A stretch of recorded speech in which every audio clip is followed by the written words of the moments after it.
যাতে একজোট স্থানীয়রা পুকুরের পাশেই ফ্লাই অ্যাশ ব্রিক কারখানার তোড়জোড় কারসাজি করেই এনওসি বলে অভিযোগ স্থানীয়দের। পঞ্চায়েতের একাংশের বিরুদ্ধেও সরব স্থানীয়রা। কথা বলবো প্রিয়ব্রত প্রতিনিধি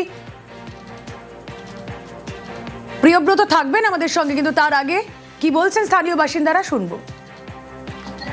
আমরা পূর্বপুরুষ পর্যন্ত এই পুকুরকে খুব গর্ব করি। গর্ব করি মানে আমাদের জল, আমাদের যে কোনো ইয়াতে হলে তিস্তিয়া আমাদের এমন কোনো জল নাই। এই পুকুরের জল যদি আমরা খাই আমাদের কোনো রোগ জ্বালা আমরা এটা কোনো মনেই করি। তাই এই রক্ষা করার জন্যই আমরা এই আন্দোলন চালিয়ে যাব।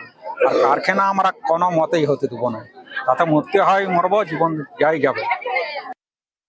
একাংশের বিরুদ্ধে সরব স্থানীয়রা আপনারা শুনলেন, তারা দূষণের আশঙ্কা করছেন। সত্যি সেই আশঙ্কা এড়িয়ে দেওয়া যায় না। কথা বলবো প্রতিনিধি প্রিয়ব্রত রয়েছেন সঙ্গে। প্রিয়ব্রত, দেখো, দীর্ঘদিনের জলের উৎস এই যে ঠাকুরপুকুর এবং এই ঠাকুরপুকুর এলাকাতেই পাশেই যে ফ্লাই অ্যাশের ইট তৈরির কারখানা তৈরি হচ্ছে, এতেই কিন্তু মানুষের সন্দেহ বাড়ছে যে এই যে ফ্লাই অ্যাশের ইট তৈরি হবে সেক্ষেত্রে দূষণ কিন্তু হতেই পারে, কেননা পার্শ্ববর্তী এলাকাতেই এই পুকুর। আর এই পুকুর দীর্ঘদিন ধরে ব্যবহার করে আসছেন ওই এলাকার মানুষজন সহ 5টি গ্রামের মানুষজন। এই এলাকার মানুষজন তারা কিন্তু সকাল বেলাতেই এই পুকুর থেকেই জল সংগ্রহ করেন এবং সেই পানীয় জলই কিন্তু ব্যবহার করেন। এলাকায় 5টি টিউবওয়েল থাকা সত্ত্বেও তারা কিন্তু সেই জল ব্যবহার না করে এই পুকুরের জলের উপর ভরসা করেছেন। অন্যদিকে দেখা গেছে যে এই পুকুর সংস্কারের কাজে যখন লাগানো হয়েছিল সেই সময় কিন্তু পুকুরের যে খনন কার্য চলেছিল তারপরেও কিন্তু পুকুরের জল শেষ করা যায়নি।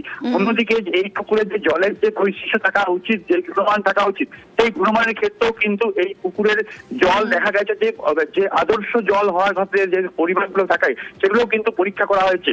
অবশেষে মানুষজন চাইছেন এই পুকুরের জল পরিশুদ্ধ থাকুক এবং কারখানা হওয়ার বিরুদ্ধে কিন্তু তারা চলছেন না। কিন্তু পঞ্চায়েত কিভাবে পারমিশন দিল, পরবর্তীকালে পঞ্চায়েত সেওয়ার ব্যবস্থা গুলো, এটা নিয়ে কিন্তু সন্দিহান দেখাচ্ছেন এই এলাকার মানুষজন।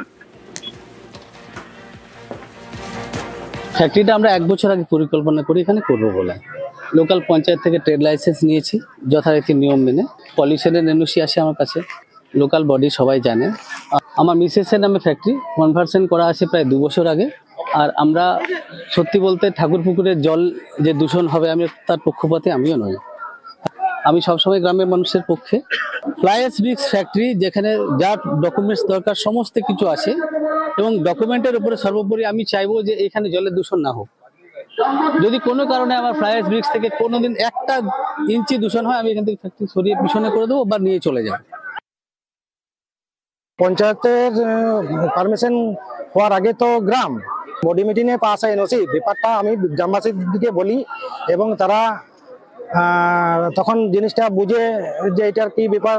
আর তারপর আমি পঞ্চায়েতে বলি যে এটা অবজেকশন হলে হতেও পারে, তখন অবজেকশন না যাওয়ায় যথারীতি পঞ্চায়েত এনওসি দিয়ে দেয় তরফ থেকে। তারপর তো কোনো কিছু অবজেকশন যায় নাই, 2 মাস 3 মাস পড়ে আছে, তারপর এনওসি যথারীতি বেরিয়ে যায়।